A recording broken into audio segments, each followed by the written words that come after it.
When Craig "Jax" Jackson and his partner Mel decided to start a business, they turned to their love of food for inspiration, and Dr. Feelgood was born. Now, 5 years later, both the original product and the original business plan have long been abandoned, and the business itself has outgrown its home here at the family farm north of Auckland. MBR talked to Jax about starting a business from scratch and about the challenges presented by the FMCG sector. Jax, tell me about your working life in a couple of sentences pre-Dr. Feelgood. What were you doing? I made TV commercials, a bit of film, a bit of TV, music videos, short films, that sort of thing. As an all-rounder, I was a cinematographer, editor, I've directed, produced, and that sort of thing. I mucked around in the film industry. So why the change? How did you suddenly lurch from the film industry into a food-based startup? So it was just the fun had gone. I got, it was time to move on. And Mel, my partner, and I, we'd always talked about building a brand because we knew a lot about brand. We've been dealing with brands for so many years. She's a commercial director. And we'd talked about all sorts of things, from dumplings to drinks to other food products, and it was all about around food. Food because you loved food? We love food, we both cook, we both love cooking. And so 5.5 years ago, we started to develop a fermented drink, one of the precursors to kombucha. And we developed this drink for about 4 months and we couldn't keep the probiotics alive. So we put that to one side. And then one day, Mel froze that drink that we'd been making into ice blocks for the kids. And it was a eureka moment. It was like, what about ice blocks and ice creams and things like that? And healthy ones. And healthy ones. I mean, that was the driver of what we had been trying to achieve, which was it had to be better for you and better for the planet. So the packaging was something we had to be sustainable as well as the food. And, our kids were the benchmark. If it wasn't good enough for our kids, then we wouldn't do it. So was it the sustainability element which really drew you to it, or was it the becoming a businessman, or was it being an entrepreneur? I mean, what was it which was driving you? Not entrepreneurship or a business thing. It was about the product and the brand. The whole business entrepreneur thing has kind of hit me quite hard, and it's been a journey. It's hard work, setting up, running a business, and I was quite surprised at some of the skills that I'd had to learn and how much I didn't know about that sort of thing. Like what? Negotiation with suppliers and customers, retailers, forecasting, strategizing where you're going to go with your business. I mean, brand is easy. Well, I think it is, and a brand isn't a logo. It is a whole philosophy around your product and, your voice that you speak to the customer with and you speak to the world with. That's the easy part. The hard part for me is, as a filmmaker, I was a solo business person, a solo supplier. So I do a job, write an invoice, go home. This, I have staff, and I have to, the minefield that is staffing, getting the right people. Our product is handmade, so I need the right person in the kitchen who cares about what we do. And then we're hand-packed, so I need people who have to be a bit OCD to do that part of it. People call me an entrepreneur and a businessman. I don't think I am, because every day I find out how much I don't know.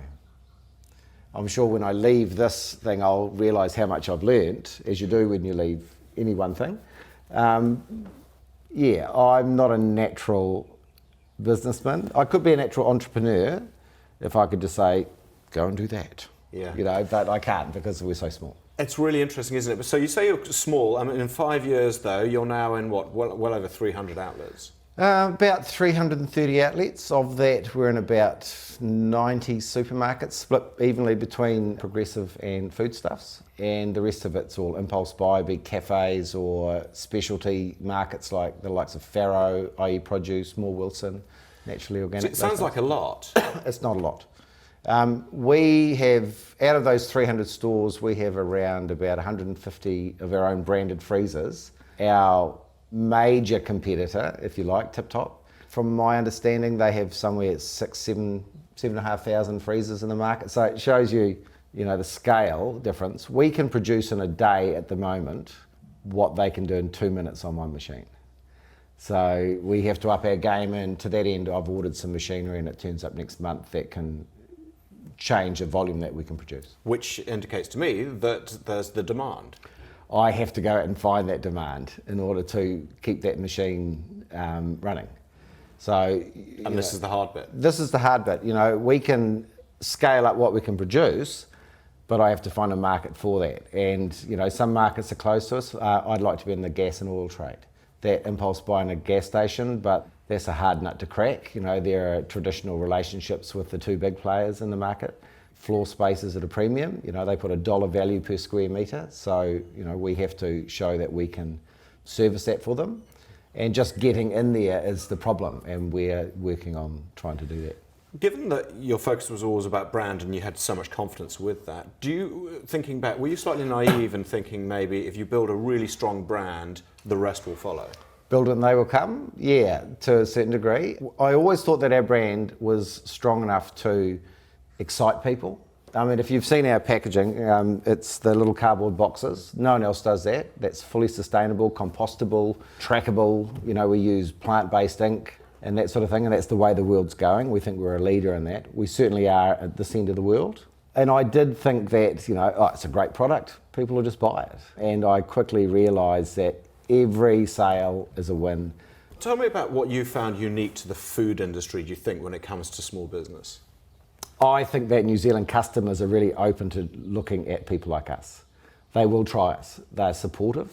When I first started, I was told by endless number of people that we would fail because we would be eaten up and spat out because the market's vicious and hard, and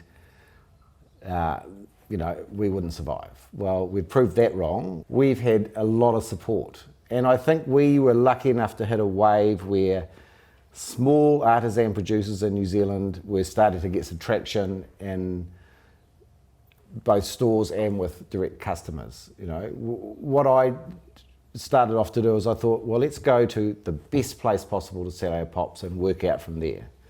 And that's not the supermarkets. They're a great fulfillment option for customers, and you don't get famous in a supermarket. But I went to Farrow, you know, the expensive, great gourmet market, and they went perfect.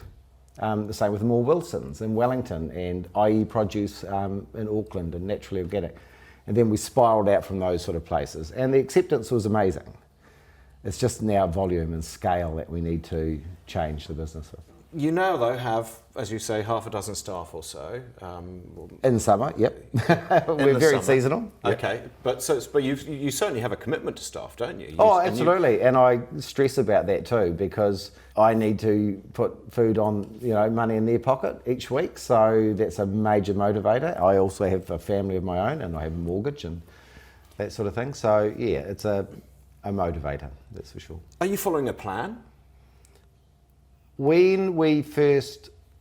we first launched, I wrote a business plan and we entered it into the BNZ Business New Zealand Business Plan Award. And we ended up out of, 400, 500 companies getting third. I'd never written a business plan before. And we started following that plan, and I haven't read it for probably 3 years. And I've started writing a new one, and I'm not going back to the first one, because things change. The whole thing's a moving target. We do have a plan. I couldn't tell you what that is today because it changes every day. So what are the interesting parts of that evolution? What have been the surprises for you? New companies start, it's that, I think they call it the Harvard gratitude curve. It goes up, people are happy, happy, happy, get to the top, you're around for a while, and then it starts falling off. Unless you've got something new to talk about, things taper off. Now, I've found that in the last 12 months, 15 months, that things start to taper off and it's getting harder and harder because you constantly have to have something new to talk about. A new flavour, a new pack variant, a new sustainability strategy and that sort of thing. So that's where the work really starts to kick in, to come up with new ideas to keep that interest going. You don't want the curve to go back down, you don't want it to flatten, you want it to keep rising. At the same time, you're dealing with the realities of running a growing business, which is your sales, your marketing, your Yep. customer relations. Yep. So at what stage do you say, I've got to get other people in to do that stuff? So the supermarkets, we started going backwards a little bit. And that's because you still, it may be a supermarket, and to most people they're quite faceless, but you still need to have a relationship with the buyers. If they don't hear from you, if they don't talk to you, they forget about you, they don't order from you, your numbers go down and they kick you out. And I can't get around 90 supermarkets. So we've put into play a company called Chibo, and they are a merchandising company. So they send someone in, they fluff the freezer, make sure it looks all pretty, check the stock levels, use by dates, say hi, I'm from, what's going on, what do you need? Given that a lot of the growth of your business has been organic, Yep. Including a business plan, parked, etc., did you set out with an end game? Oh, absolutely. We always talked about us being a brand and product development company as opposed to an ice cream company. We just happen to be doing ice cream at the moment. And the idea is to develop the brand, develop the product and sell that. And to that end, we're actively looking for someone to take this and make it bigger. I believe what we've built could be international. From the start, I've been building a trademark portfolio around the world. So the end game is to sell that brand so that it can, have its own life. I want to see it grow. I don't think I'm the right person to take it international. I think someone else should do that because I don't think I've got the skill base to do that. But yeah, the end game is to sell it. I'm 55. I don't want to be working for the rest of my life. I want to work, but I don't want to be doing this for the rest of my life. I've got lots of other ideas.